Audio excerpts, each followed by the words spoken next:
Sir नमस्कार। सच Sahib. Sir क्या नाम है आपका? विकास दास। सर कहाँ से आए हैं आप? खेकड़ा बागपत और यूपी से। संत रामपाल जी महाराज से नाम दीक्षा लेने से पहले आप क्या साधनाएं करते थे? मैंने श्री राम जी की और जी श्री शिव जी की भक्ति करी अटूट। खूब मैं उनके नाम जपता था, ओम नमः शिवाय, और जो श्री राम जी के नाम दिन रात जपता था, मतलब रात को सोते सोते भी जपता था उनके। तो सर संत रामपाल जी महाराज से नाम दीक्षा लेने से पहले आप जो साधनाएं कर रहे थे, उन साधनाओं के करने से आपको क्या लाभ मिला? इनके साधना करने से जी मुझे कोई खास लाभ नहीं मिला है जी। और इसमें इनके बीच में जी मेरे पापा की भी डेथ हो गई थी। तो लेकिन वो हमने ऊपर वाले की, परमात्मा की या किसी की भी मान लो, जो हम जब ज्ञान था हमें उसी आधार से हमने कोई ज़्यादा वो नहीं करी, लेकिन हमारे लिए संघर्ष भरा रहा वो जीवन।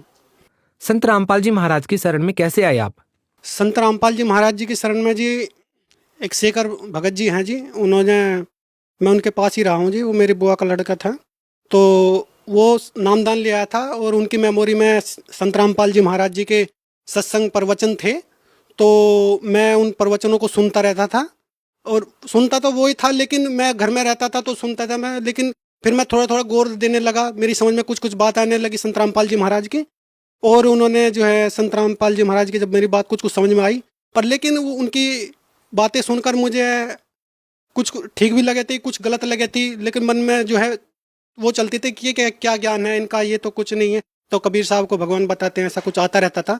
लेकिन मैंने फिर भी सुनता रहा, करीब करीब 1-1.5 साल हो गया, लेकिन फिर मेरी समझ में सारी बातें आने लगी और मुझे लगने लगा कि भाई ज्ञान तो यही है पृथ्वी पे अगर है। पर मैं नामदान नहीं ले रहा था, मतलब नाम वहाँ जा नहीं रहा था, जानबूझ के मैं हट कर बैठा था कि मैं कहा नहीं जी, मैं नाम नहीं लूँगा, मैं तो श्री राम जी और मेरे श्री शिव जी यही ठीक है, मैं बहुत दिन से कर रहा हूँ, मैंने नहीं छोड़ सकता। सर संत रामपाल जी महाराज के सत्संग सुनने के बाद ऐसी कौन सी बातें आपको लगी जो आज तक किसी भी धर्मगुरु ने आपको नहीं बताई? केवल संत रामपाल जी महाराज से ही आप प्रभावित हुए? देखो जी, पहले जब शुरुआत में मैंने उनके सत्संग सुनने शुरू करे तो वे कहते थे कि कबीर परमात्मा है। मैंने ये कहा बताओ कितने भोले आदमी, कबीर तो एक कवि थे, ये परमात्मा बता रहे हैं, चलो मैं कहा कोई बात नहीं, सुन लेता हूँ, कोई बात नहीं। फिर वो प्रमाण कहते थे कि इसमें लिखा है, इसमें लिखा है, कोई बात नहीं जी। फिर मैं सुनता रहा, फिर मैंने उनका वीडियो में देखा, टीवी में देखे तो वो गीता को खोल के देख रहे थे, गीता को खोल के दिखा रहे थे, और गीता हमारे घर पे थी। मैंने वही गीता को चेक करा, लेकिन उसमें जिस हिसाब से बातें लिखी थी उनकी सारी सत्य थी, गीता के अनुसार जो सारी बातें थी वो सत्य थी। तो मैंने सोचा कि गीता को सत्य बता रहे तो जरूर नहीं की बातों में कुछ सच्चाई है। तो मैंने, वो वेदों में बताते थे, उसमें बताते, मैं सोचता था कि वेदों में, वेदों तो हमने कभी देखे भी नहीं है, क्या पता झूठ बता तो, लेकिन गीता की बातें इनकी सारी सच्चाई लगी, क्योंकि गीता को मैं पढ़ता था और पढ़ता था, लेकिन वो समझ में नहीं आती थी। मतलब ये सोचता था कि जैसे वो बताते थे गीता में, हिंदी में गीता थी, उसमें लिखा हुआ था कि जो है 2 प्रकार के मेरे शिष्य हैं, अर्जुन को समझा रहे हैं श्री कृष्ण जी, कह रहे हैं कि मेरे 2 प्रकार के शिष्य हैं, एक तो कर्म योगी, एक कर्म सन्यासी। लेकिन उस टाइम तक कर्म योगी का और कर्म सन्यासी का तो मुझे कुछ पता ही नहीं था, ये शब्द ही ऐसे थे। पर मैं आगे आगे पढ़ते रहता था और पढ़ के ये सोच लेता था कि एक अध्याय पढ़ लिया, शायद इससे भला हो जाएगा मेरा, ठीक है ना। तो लेकिन जब वो कर्म सन्यासी और कर्म योगी की जब उन्होंने वो सत्संग सुने, मैंने गीता तो मैं पहले से पढ़ रहा था, मम्मी जी पढ़ती थी तो मैं देख लेता था। तो लेकिन जब उन्होंने उस सत्संग में बताया, अपने जो मोबाइल चलाते रहते थे उसमें जब अपने सत्संगों के माध्यम से उन्होंने बताया कि कर्म सन्यासी वो हैं जो कर्म से सन्यास लेकर पहाड़ों पे चले जाते हैं और वहां पे बैठ के भक्ति करते हैं, और कर्म योगी वे जो अपने कर्म करते करते भक्ति करते हैं, तो वो कर्म योगी हैं। तो मैं समझ गया कि मका ये बिल्कुल सही अनुवाद है और बिल्कुल सही है, क्योंकि हम भी पढ़ा लिखा समाज है, आज मैं भी पढ़ा लिखा हूँ। तो मैंने सोचा कि यही भक्ति मुझे अपनानी है, लेकिन मैं हट ही कर रहा था। पर अब समझ में मेरे आने लगी, जब मेरी गीता समझ में आने लगी तो उनका ज्ञान भी मेरी समझ में आने लगा था, और गीता को मैंने खुद जाकर चेक करा, उन्हीं श्लोक को उसी नंबर पे चेक करा, तो बिल्कुल सत्य थी संत रामपाल जी महाराज की बातें। सर संत रामपाल जी महाराज से नाम दीक्षा लेने के बाद आपको क्या क्या लाभ मिले? देखो जी, लाभ की मैं आपको बात बताऊं, ऐसा है, मैं आपको पहले बता रहा हूँ कि 1-1.5 साल से मैं हट करे बैठा था, और मेरी मम्मी जी ने और मेरे भाई जी ने संत रामपाल जी महाराज जी से नामदान उपदेश ले लिया था, ठीक है जी। लेकिन मैं नहीं ले रहा था, ज्ञान मैं समझ रहा था लेकिन मैं ले नहीं रहा था। लेकिन जब मैंने अपनी मम्मी को देखा, एक चमत्कार मम्मी के साथ में, क्योंकि मेरी मम्मी जी को 12 साल से सांस की बीमारी थी, दम में, और डॉक्टर ने बोल दिया था कि भाई इनका सांस तो सांस के साथ ही जाएगा, ये इंजेक्शन और ये गोली देते रहना, और उनको एक पंप भी दे दिया था कि कभी कभी ये भी मार लिया करें, वो मुंह में लगाने का पंप था। जब मेरे भाई मम्मी को लेके जा रहे थे उस टाइम पे उनको सांस फूल रही थी, और उनको कह रहे थे कि तुम चलो वहां पे सब ठीक हो जाते हैं, देखो प्रमाण आ रहे टीवी में कितना दिखा रहे हैं। मम्मी को यकीन नहीं आ रहा था, मम्मी कह रही कि मैं कैसे जाऊं, मुझे तो ठंड लग रही है ये। फिर भी मम्मी ने थोड़ी, हमने कहा कि दवाई ले लो, साथ में दवाई रखेंगे और तुम चलो एक बार चल के दर्शन तो कर लेते हैं।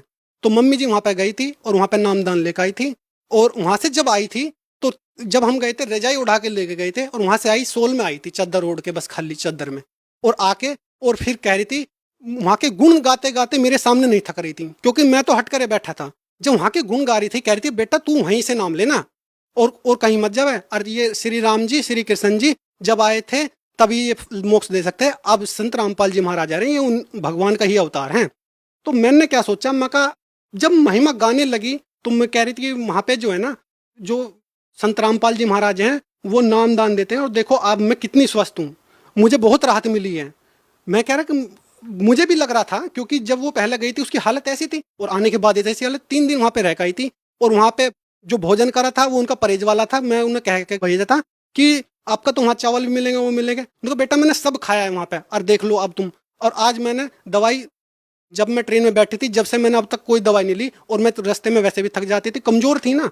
तो और मुझे भी लग रहा था, पर मैंने सोचा मैं फिर तो मैं जरूर जाऊंगा और नाम जरूर लूंगा। और लाभ की मैं अपनी बताऊं, मेरी नौकरी नहीं लग रही थी। अपना जो मैं नौकरी के लिए घूम रहा था, इधर उधर जाता था, नौकरी नहीं लग रही थी। जब मैंने सोचा कि मेरा कहीं से काम नहीं बन रहा, मेरी नौकरी भी नहीं लग रही, अब मैं संत रामपाल जी महाराज के सामने ही गिड़गिड़ाऊंगा। क्योंकि मैं बहुत चमत्कार देख चुका था अपने भाइयों के भी, और मम्मी का सांस जो बिल्कुल ठीक हो चुका है। आज भी मेरी मम्मी है, प्रमाण के तौर पे है, उनकी दवाइयाँ वगैरह सब कुछ है, लेकिन आज वो बिल्कुल ठीक है। और मैं उनका प्रमाण सबसे पे ज़्यादा इम्प्रेस हुआ, क्योंकि मैं आज मेडिकल ही लाइन में आया हूँ, और मैं इस चीज़ पे विश्वास नहीं करता था बिल्कुल भी कि भाई किसी का सांस ठीक हो सकता है। लेकिन मैंने पूरा विश्वास हो गया मुझे, तब मैं वहाँ पे जाकर नामदान लेके आया, और फिर मेरी नौकरी भी लगी। नौकरी मैंने किसी की नहीं करी, फिर मैंने अपना मेडिकल स्टोर करा। जो नौकरी थी, मैं नौकरी के चक्कर में ही नहीं लगा, परमात्मा ने ऐसी मेरी व्यवस्था बनाई कि मुझे मेडिकल स्टोर करवाया। और मैंने जो है दवाइयों की लाइन में अब मेरी अच्छी 1.5 साल मुझे स्टोर करते करते हो गया, और मेरी अच्छी सेल भी हो रही है अब। और अब मेरा माइंड बिल्कुल शांत है, क्योंकि परमात्मा के ज्ञान से मुझे पता लगा कि जो संत रामपाल जी महाराज हैं, जो उनका ज्ञान है और वो जो विधि बता रहे हैं, वो तो मुझे बिल्कुल ही इम्प्रेस कर गई। उनकी जो विधि है बताने की, परमात्मा को जो वेद और शास्त्र और गीता कुरान सबसे मिक्स करवा दिया, जो अब मैं आप सबको बताता हूँ, उनके प्रमाण दिखा दिए। अब तो बिल्कुल ही कहीं और में जी ही नहीं लगता। और कोई भक्ति के लिए मुझे अगर कोई कहे कि ये कर लो वो कर लो, किस आधार पे कर लूँ, अब मुझे पता लग गया है कि अपने शास्त्रों के अनुसार पे भक्ति करनी चाहिए हमें। सर, संत रामपाल जी महाराज से नाम दीक्षा लेने के बाद आपको क्या क्या लाभ मिले? देखो जी, लाभ परमात्मा की दया से अब मेरा मेडिकल स्टोर है, और मेरे दिमाग में अब कोई टेंशन नहीं। पहले मेरे दिमाग में बहुत टेंशन रहती थी, क्योंकि काम धाम नहीं था। और सबसे पहले जो आदमी का काम धाम नहीं होगा, जो 20-22 साल का हो गया हो, उसका काम धाम ना लगे, बेरोजगार हो जाए, तो आप खुद समझ सकते हो कि वो कितना परेशान है। और वही परमात्मा ने मेरी सबसे पहले परेशानी हल करी, क्योंकि काम धाम के बिना मन में गलत विचार आने शुरू हो गए थे। ये लगता था कि भाई मैं तो किसी लायक हूं नहीं, और मैंने सब देवी देवताओं को भी पूज लिए थे, क्योंकि मैं जाट वर्ण से हूँ, और मेरे घर के कुल देवता भी हैं। देवताओं के सामने मैंने जल चढ़ाकर खूब प्रार्थना करी, हे देवता जी, हे महाराज जी, मुझे मेरी नौकरी दिलवा दो या मेरा कोई काम लगवा दो। मैंने, लेकिन कोई भी ऐसा नहीं होता। लेकिन संत रामपाल जी महाराज के वहां से आने के 3 या 4 महीने बाद ही मेरे मन में विचार आया कि मैं दवाइयों के बारे में जानता हूँ, दवाइयों के बारे में अच्छी नॉलेज है, क्यों ना मैं अपना मेडिकल स्टोर करूँ। और भाई ने भी मेरा समर्थन करा, और उन्होंने जो पैसा था वो भी लगाया मेरे ऊपर। और लगाने के बाद में बेफिक्र, बिल्कुल टेंशन फ्री होकर, क्योंकि परमात्मा की वाणी है कि गोधन गजधन बाज धन और रतन धन खान, जब आवे संतोष धन सब दूरी समान। क्योंकि संत रामपाल जी महाराज के ज्ञान से हमें इतना संतोष मिला, और वही सबसे बड़ा धन है। और इसी ज्ञान में संतोष मिल सकता है। बाकी चारों ओर घूमते लो, कितना ही कमा लो, कितना ही कर लो, लेकिन संतोष नहीं मिलता। सर, संत रामपाल जी महाराज का जो ज्ञान है वह अन्य धर्म गुरुओं से किस प्रकार अलग है? तो कहता हूँ जी, इनका संत रामपाल जी महाराज का ज्ञान बिल्कुल वेद और शास्त्रों और गीता पे आधारित है, जो जिसे कि हम प्रमाणित मानते हैं, जिनको हम ये कहते हैं हाँ जी ऑथेंटिक है, ये मोहर है इनकी, ISI प्रमाणित है, जो हमारे ग्रंथ हैं ISI मोहर। तो ये जो ग्रंथ है, इनके आधार पर ही संत रामपाल जी महाराज जी का ज्ञान है। और आप जिस पे जो भी अपना, जैसे किसी पे गीता है, कोई भी चीज अगर संत रामपाल जी महाराज ने कहा है तो अपने उन पुस्तकों में मिला लो। जैसे मैंने भी मिला, मेरे पास गीता थी, मैंने उनका पहले तो ज्ञान सुना, 1-1.5 साल मैंने उनका पूरा ज्ञान सुना, और सुनने के बाद में मेरे 6 महीने के बाद ही मैंने उनका ज्ञान मिलाना शुरू कर दिया। मैंने 6 महीने तक ज्ञान सुनता रहा, तो मैंने उनका ज्ञान अपनी गीता जो रखी हुई थी उसमें मिलाया, तो बिल्कुल ओके पाया। और उनका ज्ञान अदर सबकी मैं सुनता हूँ, इधर की सुनता हूँ, उधर की, बस सब ऐसे ही कहते हैं कि आंख बंद करके चलो, लेकिन आंख, मैं कहता हूँ आंख खोल के चलो, अपने शास्त्रों को देखो। क्यों आंख बंद करके चलने की जरूरत है जब हमारे पास प्रमाण है, हमारे पास गीता है, कुरान है, ये सब कुछ है। और संत रामपाल जी महाराज जी की इतनी बड़ी दया है, और वो टीवी पे ऐसे खोल के दिखा रहे हैं कि अपने जैसे घर पे खोल के देख रहे हो तुम। उन्हीं पुस्तकों को मेन प्रकाशन भी दिखा रहे हैं, ये दिखा रहे हैं, उनके घर की छपी हुई नहीं, उनको खोल के दिखा रहे हैं। जब मैंने पहली बार उनको वेद को खोल के और वो पढ़ते हुए सुनाया तो मेरे तो अंदर झंझनाहट सी मच गई। मैं कहा अरे, वेद को खोल के सामने दिखा रहे हैं, और वेद तो हमने कभी इसका ऊपर का गत्ता तक नहीं देखा था, इतना मोटा वेद दिखाया उन्होंने। और वो दिखाया, उसके अंदर जो है हमने ये देखा कि मैं बिल्कुल सही अच्छी बात है। गीता खोल के, गीता में भी हमारी सारी ओके बात है, बिल्कुल उसी पृष्ठ पे, उसी नंबर पे वही चीज लिखी हुई है। और देखो, एक अवश्य जाने वाला पर्चा है संत रामपाल जी महाराज को, उसमें लिखा ब्रह्मा विष्णु महेश के माता पिता कौन है, किसी के पास कोई जवाब नहीं, और शास्त्रों में लिखा हुआ है। शेरावाली दुर्गा अष्टांगी का पति कौन है, और वो पूरे श्रृंगार करी हुई है, तो उसका पति भी है। लेकिन किसी भी, हाँ ये तो मानते हैं, हाँ जी दुर्गा पूरा श्रृंगार करती है, तो उसका पति कौन है जी, पता नहीं जी, पता नहीं जी। तो तब मैं उसे बताता हूँ कि ज्ञान गंगा पुस्तक आती है, आप उसको पढ़िए, उसके ज्ञान को समझिए। सर, ज्ञान गंगा पुस्तक को कैसे मंगवा सकते हैं? कितने रुपए में मिलेगी ये पुस्तक? ज्ञान गंगा पुस्तक का परमात्मा ने, संत रामपाल जी महाराज जी ने बहुत दया कर रखी है ज्ञान के लिए। संत रामपाल जी महाराज ने जो है ज्ञान गंगा पुस्तक केवल 20 रुपए में मिलती है। इतनी मोटी पुस्तक है, 10 रुपए में खाली रजिस्टर नहीं आएगा, और 20 रुपए में पूरी पुस्तक आ रही है, छपी छपाई और बढ़िया पन्नों की। लेकिन और निःशुल्क भी मंगवा सकते हो आप। चैनल पे प्रोग्राम आता है, उसमें जो है एक नीचे पट्टी हुई रहती है, उसमें नंबर लिखे हुए होते हैं, उस पर आप SMS करोगे और अपना एड्रेस लिख के भेजोगे तो घर पे फ्री में ही पुस्तक वो घर पे पहुंचती है। ठीक है ना? तो बहुत ही आसान ही है ज्ञान गंगा पुस्तक को मंगवाना। परमात्मा की कहीं कहीं दया होती है, ज्ञान गंगा पुस्तक की सेवा भी होती रहती है, ट्रेनों में, बस में, अगर जहाँ पे भी मिले तुरंत उस पुस्तक को जरूर ले लो। 20 रुपए मात्र उसकी सेवा है, इतनी मोटी पुस्तक है वो, और घर पे निःशुल्क आएगी। अगर चैनल देखो उसमें SMS करके उस पर अपना पूरा पता, एड्रेस, नंबर, पिन कोड वगैरह फीड करके और मैसेज कर दो, फ्री में ही आ जाएगी वो पुस्तक। तो ज्ञान बहुत आसान है। सर, भगत समाज को आप क्या संदेश देना चाहेंगे? देखिए जी, भक्त समाज को संदेश मैं ये देना चाहूँगा, देखो जी, मेरे अंदर अब इस टाइम जो आपको मैं टीवी पे बोल रहा हूँ, मैं ये बता, पूरी बात मेरी बाहर नहीं निकल के आ रही क्योंकि बहुत टाइम लग जाएगा।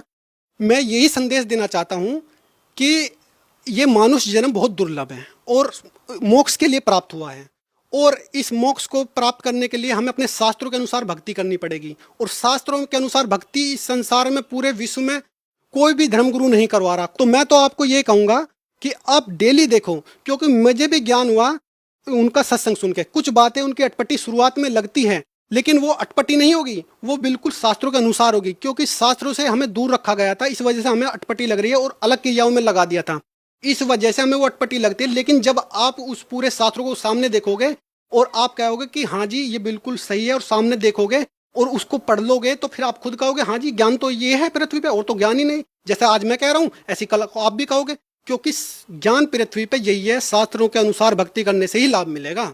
और संत रामपाल जी महाराज जी आज जो है शास्त्र के अनुसार ही भक्ति करवा रहे हैं, शास्त्र अनुकूल भक्ति करवा रहे हैं, जो गीता में कहा है। शास्त्र के विरुद्ध भक्ति अन्य गुरु करवा रहे हैं, क्योंकि उनको शास्त्र को ज्ञान नहीं है। और भक्त समाज से मेरी बिल्कुल यही प्रार्थना है कि जरा सा सोच ना करे, क्योंकि मेरा 1-1.5 साल खराब हुआ, मैं नहीं चाहता कि किसी और का भी, क्योंकि फिर भी अपनी तसल्ली कर लो, परमात्मा का ज्ञान मिला लो, खूब सुनो अच्छी तरह से, क्योंकि ये मानुष जन्म का पता नहीं कब निकल जाए ये आत्मा शरीर को छोड़ के। तो उससे पहले परमात्मा ज्ञान धारण करके और ये ज्ञान को समझ के और शास्त्रों के अनुसार भक्ति करना जल्दी से जल्दी लागू करे, क्योंकि ये मनुष्य जीवन इतनी आसानी से नहीं मिलता। 84 के बाद जन कब नंबर आता है इसमें। जी धन्यवाद। जल्दी लागू करे, क्योंकि ये मनुष्य जीवन इतनी आसानी से नहीं मिलता। 84 के बाद जन कब नंबर आता है इसमें। जी धन्यवाद।